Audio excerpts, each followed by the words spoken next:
नमस्कार साथियों, स्वागत है आपका क्लासेस परीक्षा जंक्शन में। और मैं रोहित सर जो आपकी क्लासेस जो है पीसीएस प्रारंभिक परीक्षा के लिए मैं तैयारी करवा रहा हूँ आपकी। तो संविधान की और आधुनिक भारत का इतिहास और करंट अफेयर्स लगातार चल रही हैं आपकी। अभी बीच में कुछ कक्षाएं बाधित हुई थी, मेरे स्वास्थ्य खराब था इस कारण से, लेकिन अब आप परेशान मत होइएगा। स्वास्थ्य चाहे जैसा भी हो उससे टेंशन नहीं है, लगभग स्वस्थ हो चुका हूँ। उससे कोई समस्या नहीं है। मैं आपको अब 14 मई के लिए पूरी तरीके से डेडिकेटली पढ़ाऊंगा और आज आपका 3 से 4 वीडियो अपलोड होने जा रहे हैं किसके, संविधान से संबंधित। ठीक है ना, 3 से 4 जितने भी हो सकेंगे उतने कर दूंगा आज की डेट में। ठीक, परेशान मत होना। देखिए, एक चीज आपको बताना चाहूंगा जो भी बच्चे हैं, जो भी पीसीएस की तैयारी कर रहे हैं, ये अपना व्यक्तिगत अनुभव है। जब हम लोगों ने तैयारी स्टार्ट की थी सन 2013 14 के आसपास, 14-15 के आसपास तैयारी की स्टार्ट की थी, तब हम लोगों को ये चीज बताई गई थी कि एक अदद सरकारी नौकरी पाना ही बहुत बड़ी बात होती है। सच बता रहा हूँ आपको, ये बताया गया था कि बहुत बड़ी बात होती है। और एक ग्रुप सी स्तर की भी तैयारी, एक ग्रुप डी स्तर की भी तैयारी करना बहुत बड़ी बात हो जाती है। मतलब ऐसा उस समय था जो है माहौल। पीसीएस सीसीएस के बारे में तो लोग लोअर पीसीएस का प्री निकाल लेते थे तो ऐसा समझते थे कि बहुत बड़ा तीर मार दिया है, और लोग उनको बड़े सम्मान की दृष्टि से रहे, भैया फलाने भैया ने पीसीएस प्रीलिम्स निकाल दिया लोअर पीसीएस का। तो मतलब उस समय ऐसा था।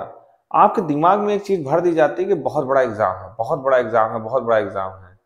देखिए दोस्तों, एक चीज बता दें, बहुत छोटा एग्जाम है, कुछ नहीं। प्रारंभिक परीक्षा कुछ मत मानिएगा, मेंस परीक्षा की तैयारी करिएगा। मेंस की और वो भी आपके राइटिंग स्किल्स पर डिपेंड करती है।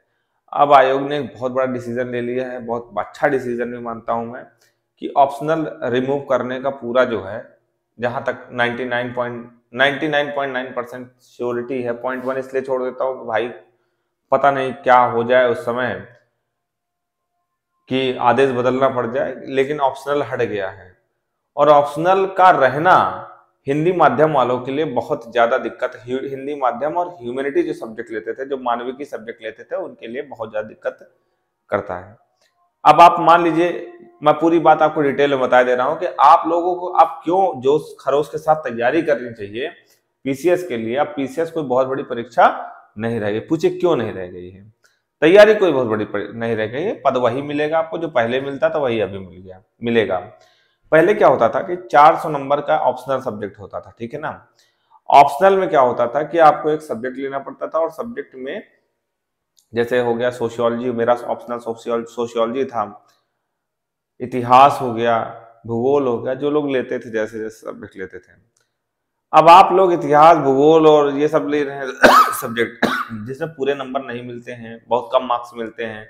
50 नंबर का 15 नंबर का प्रश्न हुआ तो आपको हद से हद 6 या 7 नंबर मिलते हैं एक प्रश्न में। अब वहीं कोई मैथमेटिक्स और फिजिक्स वाला बच्चा है, उसको 15 में 15 मार्क्स मिल रहे हैं, उसको 400 में 370, 380, 340, 350 नंबर मिल रहे हैं। अब आप समझिए आपका होगा कि उनका होगा। और सीधा सीधा वो अंदर हो जाते थे, इन हो जाते थे, और हम लोग रह जाते थे, बाहर हो जाते थे मेंस में, केवल इस कारण से।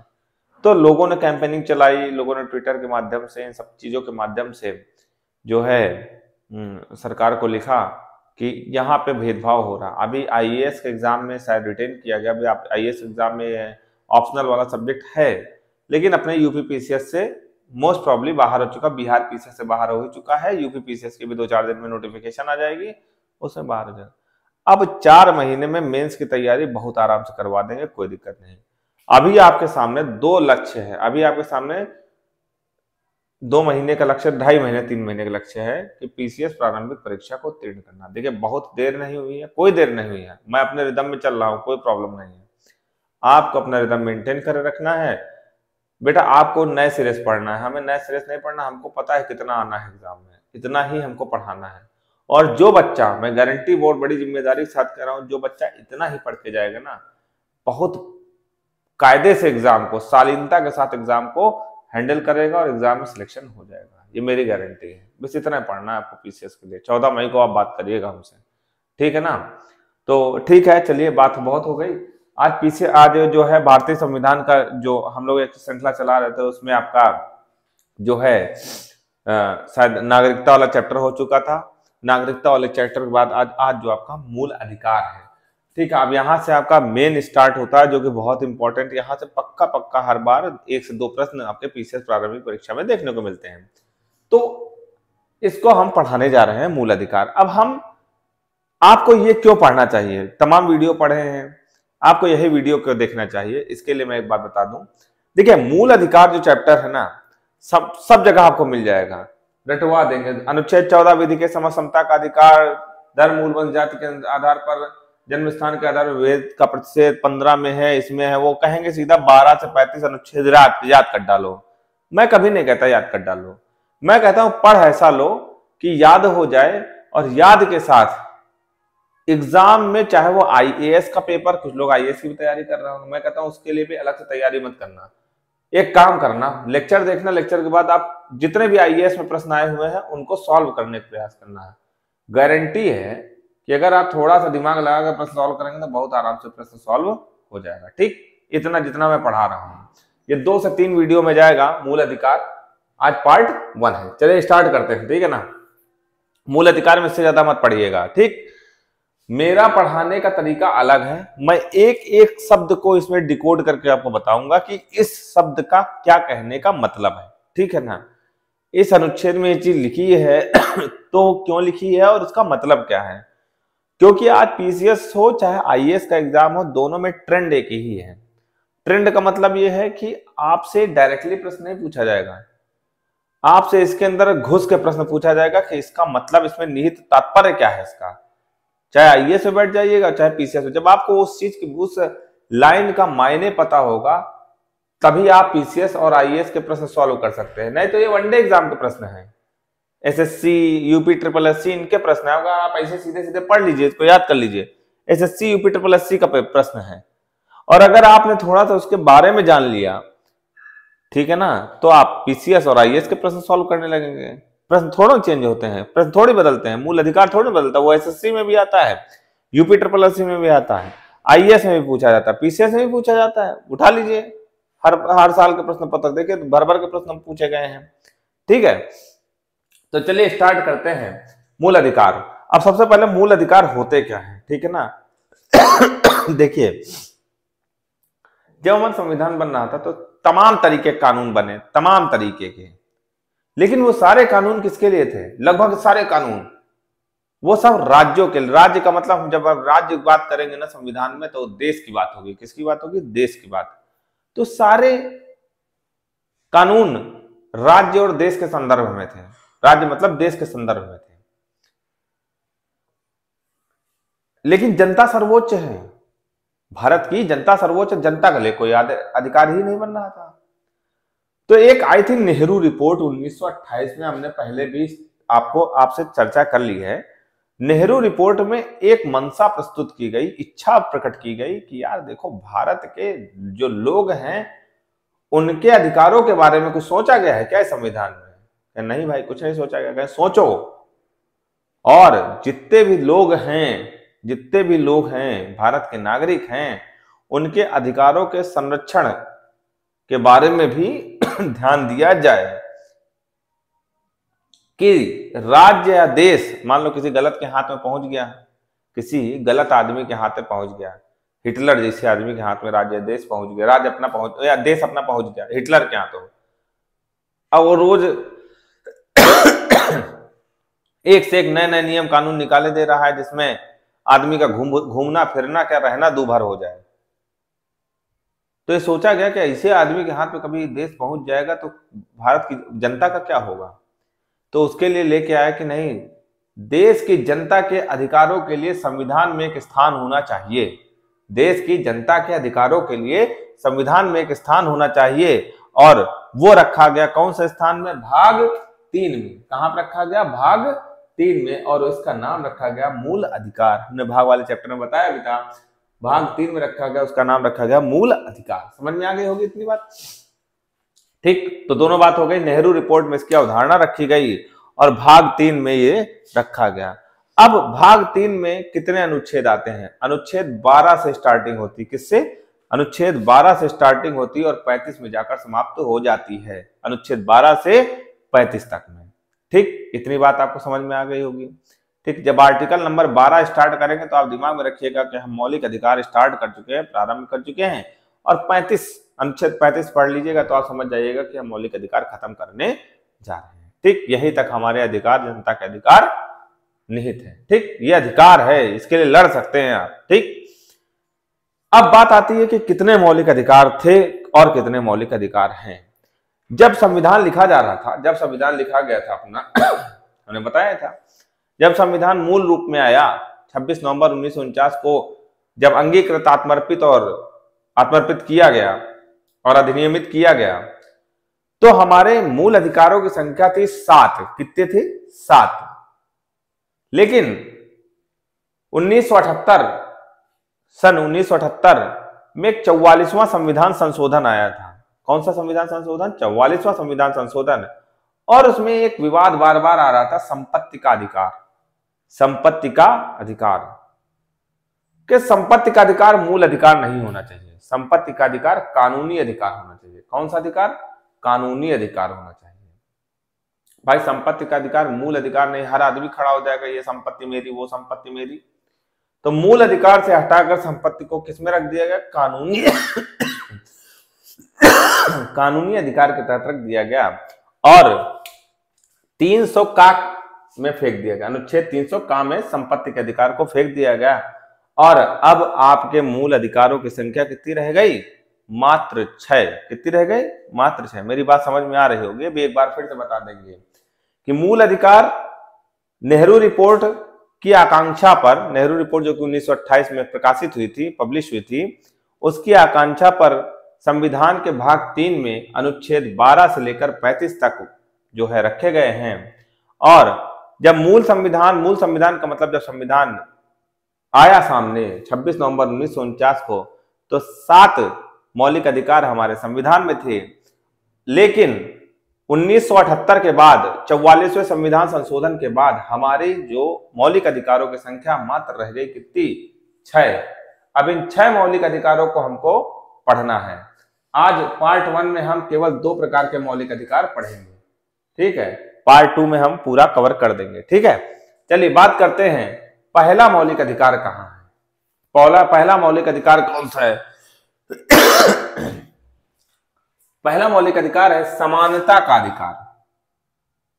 पहला मौलिक अधिकार समानता का अधिकार है और अनुच्छेद 14 से लेकर 18 तक में वर्णित है। 14 से लेकर 18 तक। हम किस अनुच्छेद से किस अनुच्छेद तक की बात करेंगे? 12 से 35 तक की बात करेंगे। 12 और 13 अभी मत पढ़िएगा, हम बाद में बताएंगे उसको। 14 में सीधे आइए। 14 से लेकर 18 तक, 14, 15, 16, 17 और 18, इन 5 अनुच्छेदों में समानता का अधिकार दिया गया है। अब कौन कौन सी समानता है वो देखिए। अनुच्छेद 14 में कहा गया है कि विधि के समक्ष समानता का अधिकार या समता का अधिकार। विधि के समक्ष समता का अधिकार, इसका क्या मतलब हुआ? विधि के समक्ष समता का अधिकार मतलब, विधि का मतलब होता है कानून। कानून के सामने, कानून के नजर में, चाहे वो किसी भी वर्ग, जाति, किसी भी क्षेत्र से संबंधित हो, वो व्यक्ति चाहे भारतीय हो चाहे विदेशी हो, कोई भी व्यक्ति हो, हर व्यक्ति समान है। हर व्यक्ति समान है, यानी विधि के समक्ष। अब आप सोच लो, अगर ये कानून ना होता, कहा जाता अंबानी के लिए 100 खून माफ है और तुम्हारे लिए 1 खून भी माफ नहीं है, तो क्या तुम्हारे नजर में न्यायपालिका के लिए क्या रह जाती कोई भावना? नहीं रह जाती ना। तुम्हारे साथ जितना भी बुरा हो जाए, तुमको एक चीज लगती है कि हम न्यायालय जाएंगे और हमारा होएगा। तुम्हारे मान लीजिए किसी मंत्री से, किसी विधायक से तुम्हारी लड़ाई हो गई, मान लो, अभी मैं नाम नहीं लूंगा, एक विधायक हैं जिनको अभी किसी कांड में एक महिला ने फंसा दिया था और आज भी जेल में बेचारे। मैं उस क्षेत्र से संबंधित थे, उनका नाम नहीं लूंगा। बहुत मतलब कोई किसी प्रकार की कोई टिप्पणी नहीं करूंगा, ना अच्छी ना बुरी। एक महिला और एक तरफ एक विधायक, वो भी रसूखदार विधायक, जिसके लिए वहां की जनता जान देने के लिए भी तैयार है। आप समझ लीजिए कि कानून के समक्ष समानता का अधिकार है, इसलिए उस महिला ने उनको जेल तक भिजवा दिया। अब आप समझ लीजिए, इतनी पावर है इस कानून में, इस अनुच्छेद 14 में। तो लोग डरते हैं, लेकिन फिर भी अगर आप बात पड़ जाती है तो न्यायालय में आपको, आपकी जमीन चली गई, मान लीजिए प्रधान ने हड़प ली, किस कानून के तहत आप उससे लड़ जाते हैं? वो तो गांव का प्रधान है, लेकिन आपके पास विधि के समक्ष समानता का अधिकार है, ये आपका मौलिक अधिकार है, और इसके तहत आप न्यायालय की कुंडी खटखटा सकते हैं। अनुच्छेद 32 बताएंगे तो आपको पूरी बात समझ में आ जाएगी। इतनी बात समझ में आ गई होगी।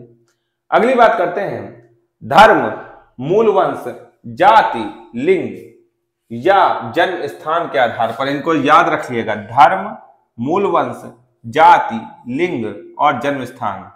आप किसी भी धर्म से हो, आपका वंश कोई भी हो, आपकी जाति कोई भी हो, आपका लिंग कोई भी हो, चाहे स्त्रीलिंग, चाहे पुल्लिंग और चाहे नपुंसक लिंग, या आप कहीं भी पैदा हुए हो, चाहे आप हमारे जनपद रायबरेली में पैदा हुए हो, चाहे आप उन्नाव जनपद में पैदा हुए हो, चाहे आप प्रयागराज में पैदा हुए हो, चाहे आप बस्ती में पैदा हुए हो, चाहे आप बलिया में पैदा हुए हो, कहीं पे भी पैदा हुए हो, उसके आधार पर विभेद नहीं किया जाएगा। उसके आधार पर विभेद नहीं किया जाएगा। ऐसा नहीं है कि आप गोरखपुर से हैं तो आपको सारी नौकरी, योगी जी का क्षेत्र है तो ऐसा नहीं है कि आपको सारी नौकरियां आप गोरखपुर वालों को ही मिलेंगी।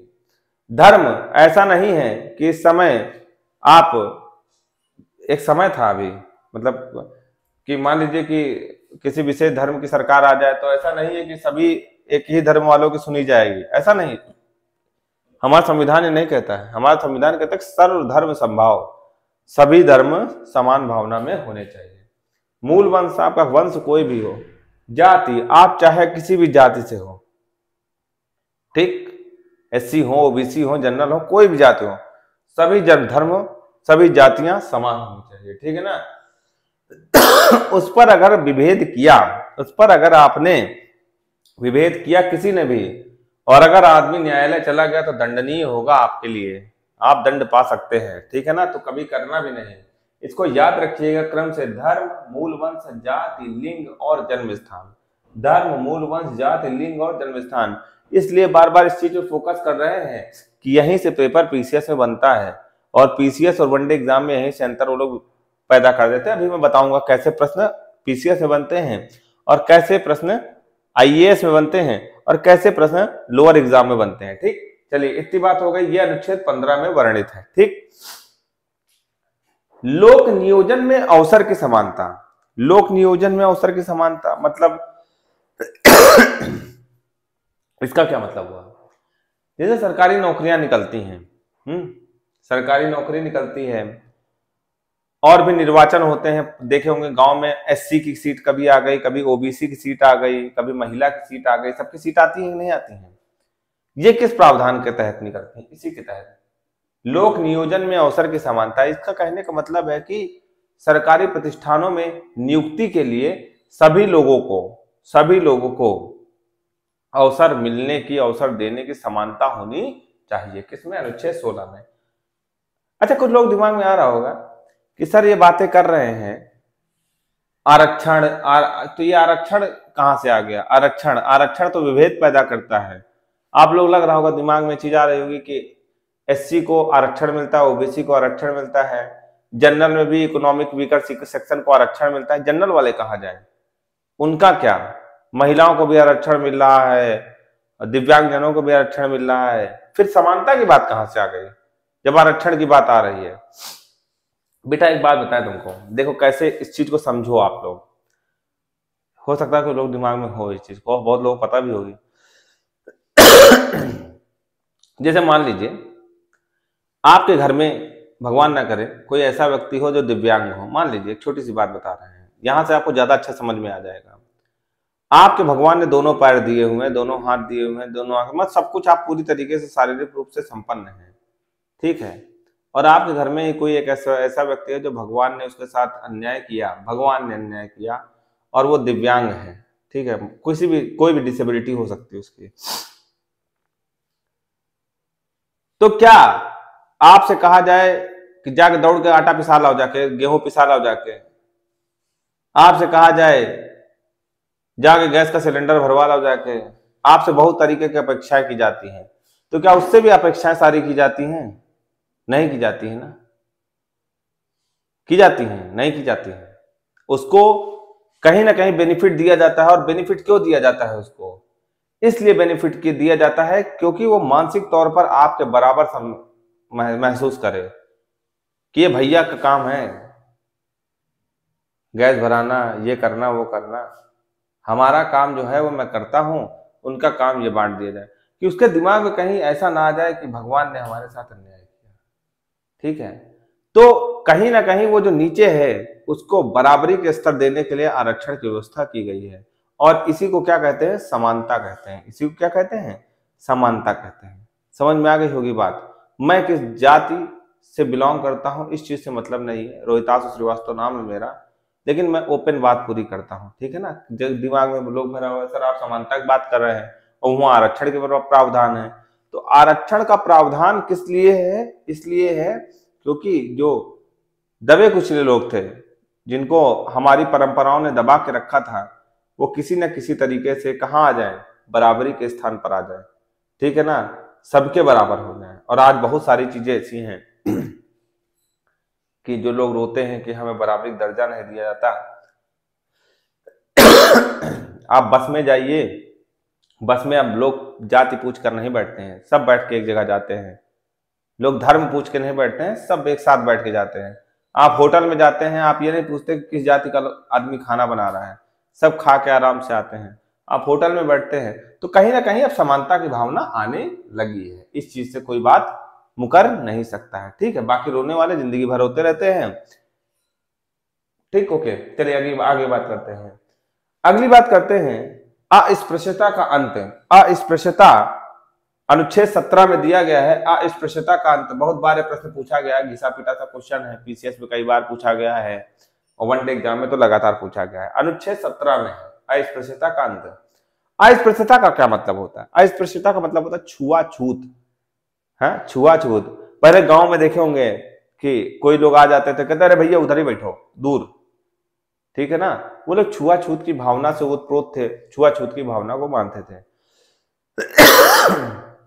गांव में पानी से, जिन कुओं से पानी निकाला जाता था, देखो इसको डिटेल में इसलिए पढ़ा रहे हैं क्योंकि बेटा यहां से प्रश्न आपसे डायरेक्टली नहीं पूछे जाते हैं पीसीएस के पेपर में।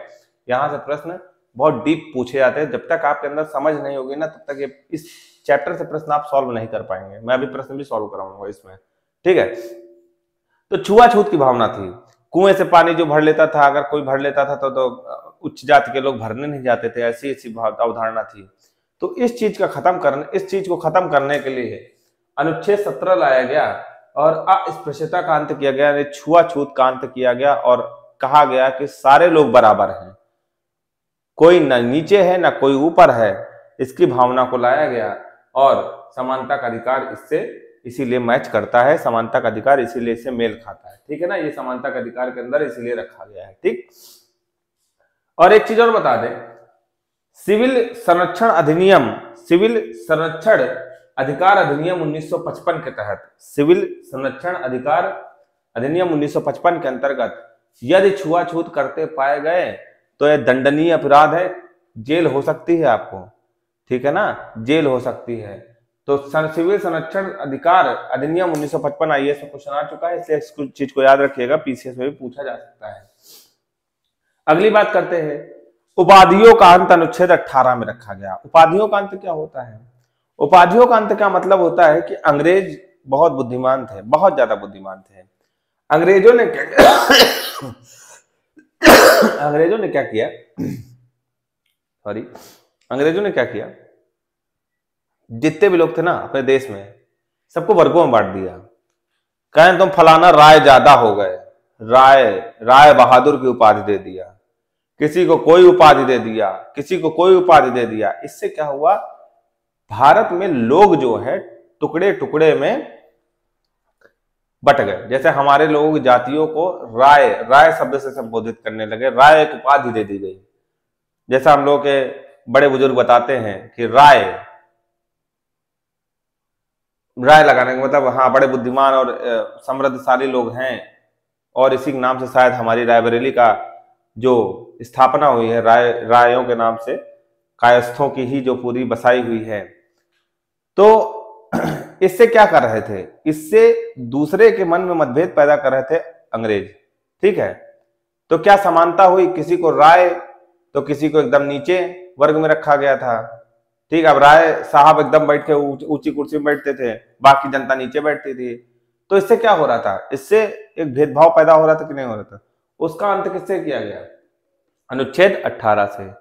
कुछ क्षेत्रों को छोड़ दो, जैसे डॉक्टर है, इन सबको छोड़ दो, ये उपाधियां, डॉक्टरेट की उपाधि जो मिलती है, इन सबको छोड़ दो, मतलब शैक्षिक संस्थानों से संबंधित उपाधियों को छोड़ दिया जाए।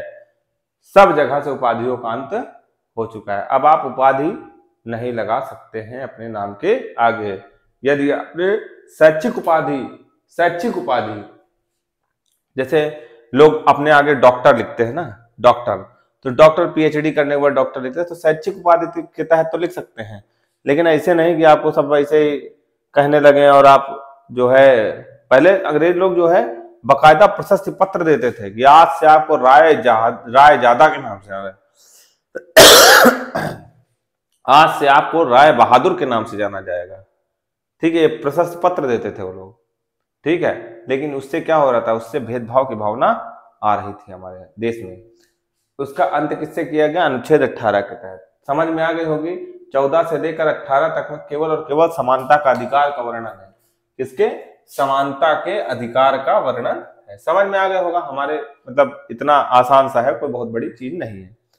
ठीक, तो आपका पहला मूल अधिकार समाप्त हो गया, पहला मूल अधिकार समाप्त हो गया। अब आते हैं दूसरा मूल अधिकार की बात करते हैं, वो है स्वतंत्रता का अधिकार। कौन सा अधिकार है, स्वतंत्रता का अधिकार है। अब भाई स्वतंत्रता का अधिकार ये कौन सा है, यहां बहुत ध्यान रखना है, यहां से बहुत प्रश्न पूछे जाते हैं। ठीक है ना, स्वतंत्रता का अधिकार क्या होता है। नागरिकों को, अपने देश में नागरिकों को किस प्रकार की स्वतंत्रताएं मिली हैं, कौन कौन सी स्वतंत्रता मिली है, इसके बारे में बात करेंगे। ये अनुच्छेद 19 से लेकर 22 तक में वर्णित है। अनुच्छेद 19 से लेकर 22 तक में वर्णित है।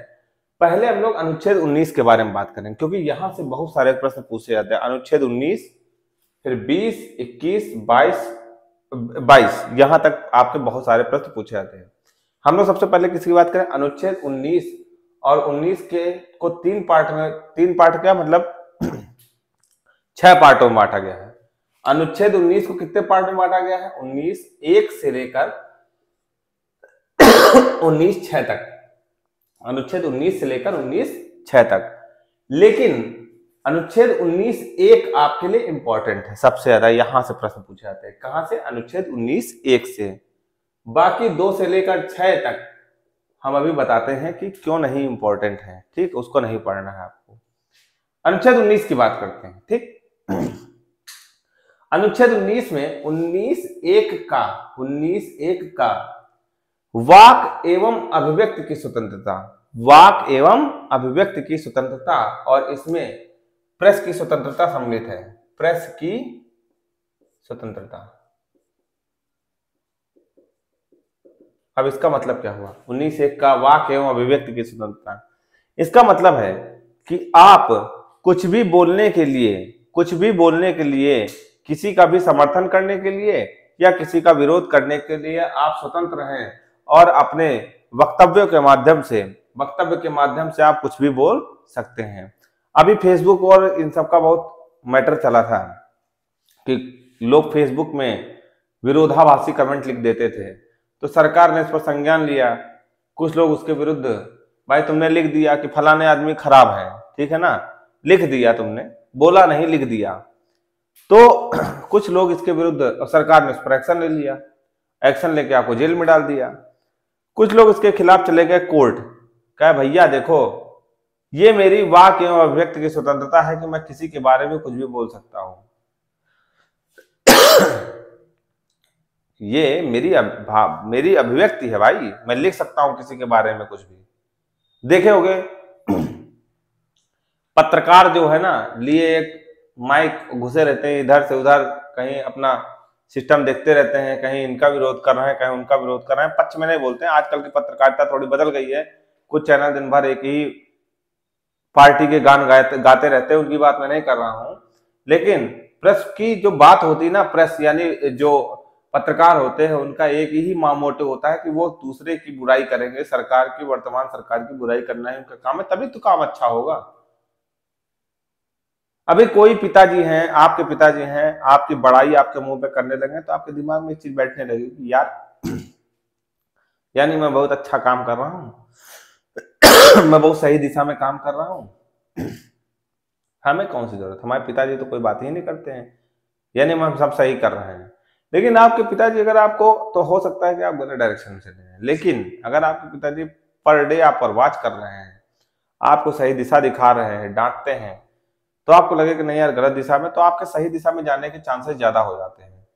ठीक है, अब यहाँ पत्रकारिता की परिभाषा पूरी बदल गई होगी, मैं ज्यादा बात नहीं करूंगा, लेकिन इतनी बात कर रहा हूं कि वो इसी अधिकार के तहत किसी भी सरकारी कर्मचारी के मुंह में माइक जो है लगा देते हैं, बोलो तुम ये काम क्यों नहीं कर रहे हो, क्यों? क्योंकि उनको वाक एवं अभिव्यक्ति की स्वतंत्रता मिली है। ठीक, तो प्रेस की स्वतंत्रता भी इसी के अंतर्गत आती है। ठीक, तुम किसी को गाली दे दोगे, गाली देने का मतलब है मुंह से गाली अपशब्दों का प्रयोग कर दोगे, तो ऐसा नहीं तुम्हें फांसी हो जाएगी, या ऐसा नहीं तुम्हारे खिलाफ रिपोर्ट लिख जाएगी, गाली देने पर कोई ऑन रिकॉर्डेड ना हो। ठीक है ना, तो ये काहे लिए वाक एवं अभिव्यक्ति की स्वतंत्रता तुमको मिली। देखो सीधी सी देहाती भाषा में आप समझिए। ठीक, आप पुलिस के पास जाएंगे, कहेंगे उन्होंने फलाना ने गाली दे दी, तो आपको और बताएंगे कि गाली देने पर तुम रिपोर्ट लिखवाने आ गए हो। जब तक मारपीट नहीं होगी, खूना खच्चर नहीं होगा, तब तक आना हमारे पास, ये होता है। ठीक है, तो वाक एवं अभिव्यक्ति की स्वतंत्रता समझ गए होंगे कि आप इस अधिकार के तहत कहीं भी कुछ भी बोल सकते हैं।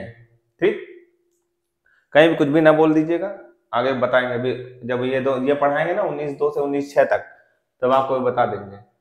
अगली बात करते हैं 19(1) खा 19(1) खा शांतिपूर्वक एवं निरायुध सम्मेलन की स्वतंत्रता, शांतिपूर्वक एवं निरायुध सम्मेलन की स्वतंत्रता।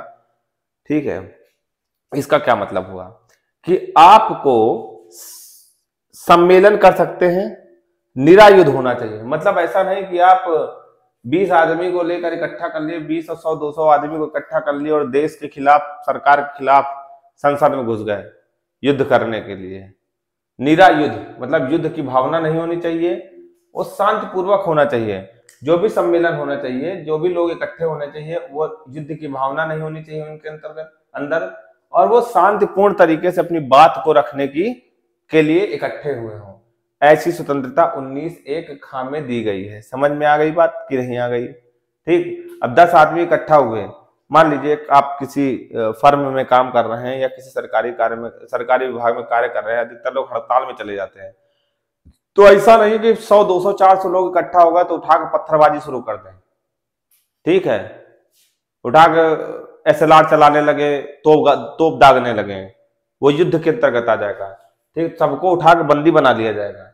निरायुध सम्मेलन कर सकते हैं, ठीक है, और शांतिपूर्वक होना चाहिए। ठीक, सम्मेलन करने का अधिकार है, ऐसा नहीं कि आप सम्मेलन नहीं कर सकते, सम्मेलन करो, खूब करो, लेकिन वो शांतिपूर्वक होना चाहिए, निरायुध से संबंधित होना चाहिए। ठीक, अगली बात करते 19(1) गा संघ या संगम या संघ बनाने की, जैसे आज RSS बना है, राष्ट्रीय स्वयंसेवक संघ, और बहुत सारे संघ बने हैं। तो वो संघ किसके अंतर्गत बने हैं? 19(1) गा के अंतर्गत आप संघ बना सकते हैं, अपना कोई भी संघ बना सकते हैं, कुछ लोग इकट्ठे होकर अपना संघ बना लीजिए। ठीक, अगली बात करते हैं 19(1) घा 19(1) घा भारत के राज्य क्षेत्र में कहीं भी अबाध रूप से स्वतंत्रता पूर्वक संचरण करने, इसका क्या मतलब हुआ? अब ऐसा नहीं है कि आपकी किसी से लड़ाई हो गई और कह दिया कि इधर आके दिखाओ तो हम तुमको बताएं, ये रोड क्रॉस करके दिखाओ तो तुमको बताएं, और रोक नहीं सकता है आपको जाने से। समझ में आ रही बात? वो रोक नहीं सकता। अगर उसने रोक दिया तो आप तत्काल उसके खिलाफ कंप्लेन कर सकते हैं। ठीक, तो भारत के राज्य क्षेत्र में आप सर्वत्र अबाध रूप से संचरण कर सकते हैं। ऐसी स्वतंत्रता आपको 19(1) घा में मिली है। घा में घूमने का अधिकार मिला है, ऐसे याद रख सकते हैं, ठीक है ना। अब अगली बात करते हैं 19(1) अंगा में क्या है? भारत के राज्य क्षेत्र में किसी भी भाग में बस जाने का अधिकार, बस जाने, निवास करने या बस जाने का अधिकार क्या होता है?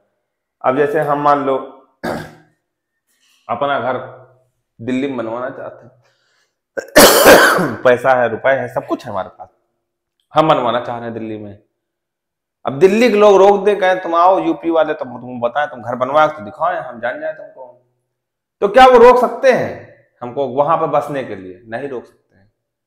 क्या वो हमें निवास करने के लिए रोक सकते हैं वहां पे? नहीं रोक सकते हैं। भले चाहे जितना हमसे चिढ़ते हो, चाहे भले जितना भी यूपी बिहार वालों से चिढ़ते हो, क्या रोक सकते हैं? नहीं रोक सकते। क्यों? क्योंकि हमें 19(1) अंगा के अंतर्गत भारत के राज्य क्षेत्र के किसी भाग में निवास और बस जाने की स्वतंत्रता प्राप्त है। इतनी बात शायद समझ में आ गई होगी। अगली बात करते हैं 19(1) अंगा के बाद आपको लगेगा चा कहाँ गया? चा नहीं है, चा खत्म हो गया, विलोपित कर दिया गया है, ठीक है। 44वें संविधान संशोधन के द्वारा 19(1) चा को खत्म कर दिया गया, वो कभी आएगा नहीं, इसलिए चा के बाद सीधा छा आया है, ठीक। छा में क्या लिखा हुआ है? छा में लिखा हुआ वृत्ति, व्यापार या कारोबार करने की स्वतंत्रता। अब मान लो तुमको पान की दुकान खोलने का मन है, ठीक है, पान की दुकान खोलने का मन है, लेकिन तुमको उस समाज से संबंधित लोग, जिनको हम लोग चौरसिया कहते हैं, ठीक है ना, बुरा नहीं मानेगा कोई, एक उदाहरण दे रहे हैं, वो लोग रोक दे कि नहीं ये हमारा काम है, हम तुमको ये पान नहीं बेचने देंगे। समझना बात को। जैसे सुनार हैं, स्वर्णकार जिनको बोलते हैं, जो गोल्ड का काम करते हैं, डायमंड का काम करते हैं, जो चांदी का काम करते हैं, जो आभूषण बनाते हैं। अब आप मान लीजिए उनके जाति के नहीं हैं, आप किसी अन्य कास्ट के हैं, अन्य जाति के हैं। अब आपके मन में भी लालसा है कि यार हम भी एक दुकान खोले, सोने की दुकान खोलें, और सारे लोग मिलके आप घेर ले, नहीं खोल सकते, तुम उस जाति के हो ही नहीं, तुम कैसे खोल लोगे? ठीक। अब आपका मन कर रहा है कि हम चाट का ठेला लगाएं, पकौड़ा ठेला लगाएं, समझना बात को, लेकिन लोग रोक दे, नहीं रोक कर सकते, यह काम हलवाई का है, तुम नहीं कर सकते। तो ऐसा कोई रोक नहीं सकता तुमको, क्योंकि संविधान में तुमको ये अधिकार मिला है कि आप किसी भी प्रकार का व्यापार या कारोबार करने के लिए अधिकृत हैं, आपको कोई रोक नहीं सकता है, ठीक। इतनी बात हमें हमारे लगता है कि हमारे समझाने से आपको समझ में आ गई होगी। अनुच्छेद 19 आपका खत्म हो चुका है, ठीक। अब बात करते हैं कि सर आपने केवल अनुच्छेद 19(1) पढ़ाया है, 19(2) से लेकर 6 तक क्यों नहीं पढ़ाया है? इसलिए नहीं पढ़ाया है क्योंकि बेटा इसका कोई मायने नहीं है। ये जितने भी अनुच्छेद लिखे हुए हैं 19(1) का से लेकर 19(1) छा तक, इन सब पर निर्बंधन का मतलब रोक 19(2) से लेकर 19(6) तक में दिख। रोक का मतलब क्या होता है? अब एक छोटा सा उदाहरण लेकर बता दें। जैसे आपको अनुच्छेद 19(1) घ से के अंतर्गत भारत के राज्य क्षेत्र में कहीं भी घूमने की स्वतंत्रता मिली हुई है, ठीक, मिली हुई है। अब तुम अद्भुताय कहो नहीं, हम तो कैंटोनमेंट एरिया में हर जगह घुस जाएंगे जाके, हम तो मेजर जनरल के कमरे में घुस के बैठेंगे जाके, हमको तो 19(1) घ के अंतर्गत स्वतंत्रता मिली ना, कहीं पे जाके आबाद रूप से संचरण करो। तो इस अनुच्छेद के तहत 19(2) से 19(6) के तहत आप पर इसके अंतर्गत प्रदान की गए अधिकारों पर रोक भी लगाई गई है कुछ जगह पे, ठीक है ना। रोकने का भी प्रावधान है इसमें लिखा हुआ है, इनमें लिखा हुआ है कि आप आंतरिक सुरक्षा के मामले में आंतरिक सुरक्षा के मामले में जहां पर रोक लगाई गई है वहां नहीं जा सकते हैं। वृत्ति कारोबार करने का अधिकार तो मिला है, वृत्ति व्यापार कारोबार करने का अधिकार तो मिला, लेकिन ऐसा नहीं है कि कारोबार चोरी का हो, डकैती डालने का हो, कि हम तो डकैती डालेंगे, हमें व्यापार करने से होता, ये हमारा कारोबार है डकैती डालना, ऐसा थोड़ी ना। कारोबार ऐसा होना चाहिए, कारोबार ऐसा होना चाहिए जो जनहित में हो, किसी के साथ धोखाधड़ी करके व्यापार नहीं कर सकते हैं आप। ऐसा लिखा हुआ है 19(2) से लेकर 19(6) तक में। समझ में आ गई बात। तो जितना 19(1) का से लेकर 6 तक में वर्णित है उस पर रोक लगाई गई है 19(2) से लेकर 19(6) तक में। ठीक है ना। 19(6) तक में इस पर निर्बंधन, इसको युक्त निर्बंधन कहते हैं, निर्बंधन।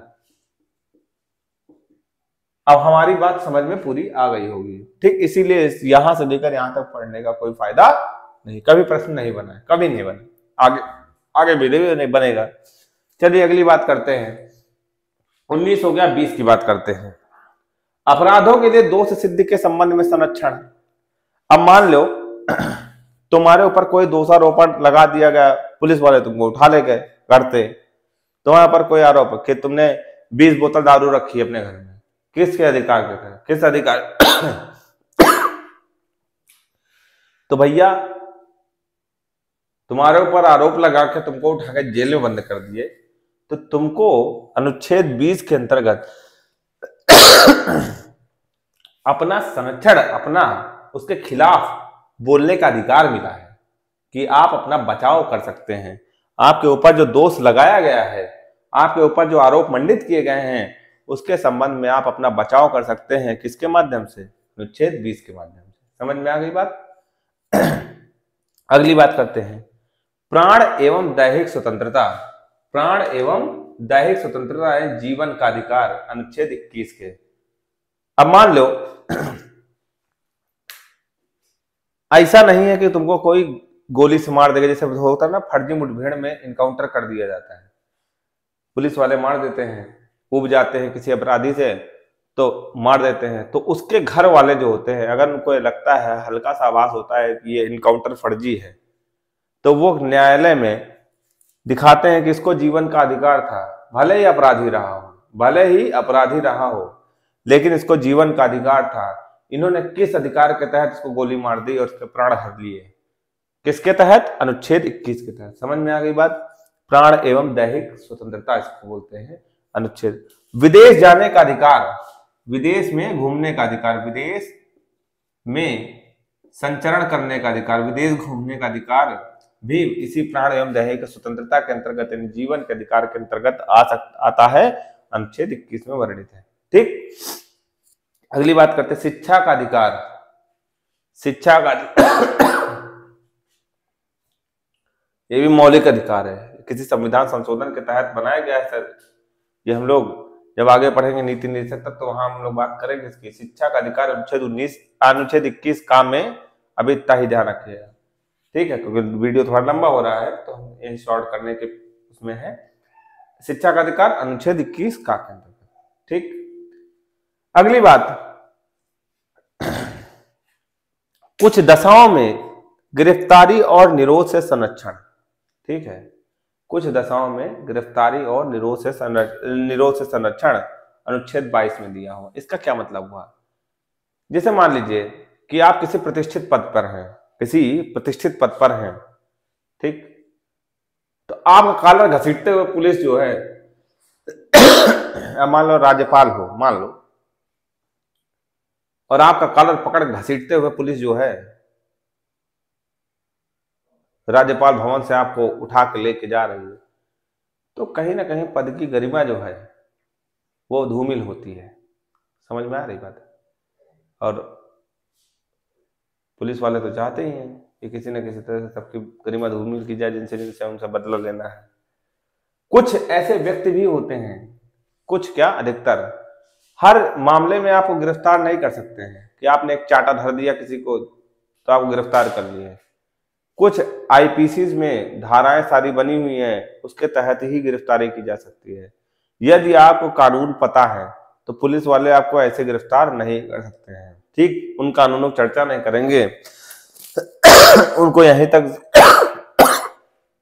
सीमित कर देंगे कि कुछ दशाओं में गिरफ्तारी और निरोध से संरक्षण आपका कहां पे है? अनुच्छेद 22 में है।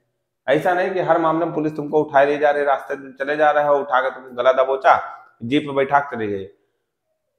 प्रत्येक दशा में पुलिस वाले आपको गिरफ्तार नहीं कर सकते। कुछ दशाएं हैं तो अत्यंत विशिष्ट हो जाती है कि आपको गिरफ्तार किया जाना जरूरी हो जाता है, तभी आपको पुलिस गिरफ्तार कर सकती है।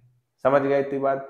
तो हमने दो तरह के अधिकार आपको समझा दिए। पहला अधिकार था स्वतंत्र समानता का अधिकार और दूसरा था स्वतंत्रता का अधिकार। ठीक, इतना ही है। ठीक, अभी हम लोग मौलिक अधिकार संख्या 3, 4, 5 और 6 पढ़ेंगे। ठीक है, वो अगले वीडियो में आएगा। तो मुझे जहां तक लगता है कि आप लोग इतनी बात समझ में आ गई होगी। आगे की बात नेक्स्ट वीडियो में। धन्यवाद।